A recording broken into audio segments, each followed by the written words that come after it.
কক্সবাজারের টেকনাফে জিম্মনখালী সীমান্তে মাছ ধরতে গিয়ে মিয়ানমারের সশস্ত্র গোষ্ঠী আরকান আর্মির গুলিতে 2 বাংলাদেশি কিশোর গুরুতর আহত হয়েছে। আজ মঙ্গলবার সকালে হোয়াইকং ইউনিয়নের সীমান্ত এলাকায় নাফ নদীর পাড়ে এ ঘটনা ঘটে। গুলিবিদ্ধ 2 কিশোরকে আশঙ্কাজনক অবস্থায় উন্নত চিকিৎসার জন্য চট্টগ্রামে পাঠানো হয়েছে। বিস্তারিত দেখুন শহীদের তথ্যচিত্রে।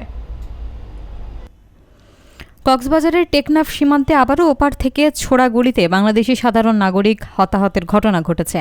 আজ বেলা 11টার দিকে হোয়াইকং ইউনিয়নের জিম্মনখালী সীমান্ত এলাকায় নাফ নদীতে মাছ ধরার সময় আরকান আর্মির সদস্যরা অতর্কিত গুলি বর্ষণ করে। এতে কাঞ্জরপাড়া এলাকার ওবায়দুল্লাহ এবং সোহেল নামে 2 কিশোর গুলিবিদ্ধ হয়।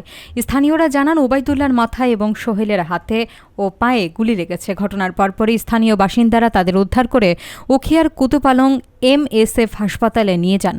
হাসপাতাল কর্তৃপক্ষ জানিয়েছে 2 কিশোরের শারীরিক অবস্থা অত্যন্ত আশঙ্কাজনক হওয়ায় প্রাথমিক চিকিৎসা শেষে তাদের উন্নত চিকিৎসার জন্য চট্টগ্রাম রেফার করা হয়েছে। এদিকে সীমান্তে এমন অনাকাঙ্ক্ষিত গুলিবর্ষণের ঘটনায় স্থানীয় বাসিন্দাদের মধ্যে চরম আতঙ্ক এবং উদ্বেগ ছড়িয়ে পড়েছে।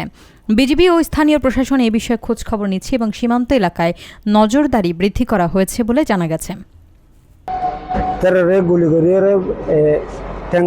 এখন বাগি হয় আতত গুলি বাজে আর জন্তে মাথার মাঝে ওবায়দুল্লাহ তো এখন আর খবর হয় আর যাইছি তো এখন MSF হসপিটাল মাঝে আছে এনতি সিটান রেফার দিব বলে গাড়ি তো পারাবিছত আর বাংলাদেশে হাসা লইরে পারাবিছত তো মগ বাগিয়ে দেখি আর ইতার আর গুলি মারিয়ে জনের ঠ্যাং মাঝে ঠ্যাং বাগিয়ে আহত হয়ে আর জনের হাত বেড়া হয়েছে আর জনের মাথা বেড়া হয়েছে আর বাইক তাদা বাইনাল্লা দেন সুস্থভাবে চিকিৎসা গানোর ফান সরকার তো সই দিতে চাই।